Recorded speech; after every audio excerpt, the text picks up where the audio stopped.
Kembali bersama kami pemirsa, sejumlah KTP, ijazah hingga kartu keluarga palsu disita aparat Resort Kota Waringin Timur, Kalimantan Tengah. Dokumen kependudukan ini disita dari 3 tersangka yang tergabung dalam sindikat praktik pemalsuan dokumen. Kasus ini terbongkar setelah polisi menemukan seorang pendaftar seleksi penerimaan Bintara yang menggunakan dokumen palsu. Sejumlah kartu keluarga hingga ijazah ditunjukkan petugas. Petugas juga menunjukkan belangko kosong KTP.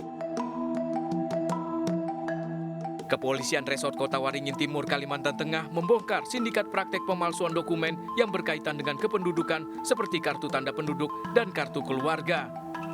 Kasus ini terungkap saat Polres Kota Waringin Timur membuka seleksi penerimaan Bintara Polri tahun 2020. Saat pemeriksaan dokumen, polisi menemukan sejumlah dokumen milik peserta yang diduga palsu karena tidak terdaftar resmi di data negara.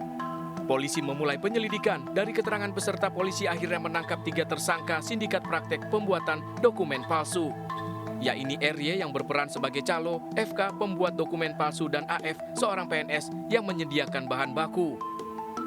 Tidak hanya kartu tanda penduduk elektronik dan kartu keluarga, para pelaku juga memalsukan banyak dokumen lain seperti ijazah dan buku nikah. Pelaku kemudian menawarkan jasa pengurusan pembuatan dokumen secara cepat dengan besaran biaya yang disepakati. Tertarik dengan kata lebih cepat dan lebih praktis itu, konsumen ini percaya, warga ini percaya, korban ini percaya, silakan diuruskan. Ternyata dia mengurus bukan ke Dukcapil, dia mengurus ke 2 orang tersangka ini.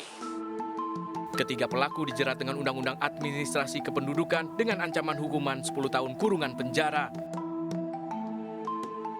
Dari Sampit Kabupaten Kota Waringin Timur, Kalimantan Tengah, Nurfansah, iNews melaporkan.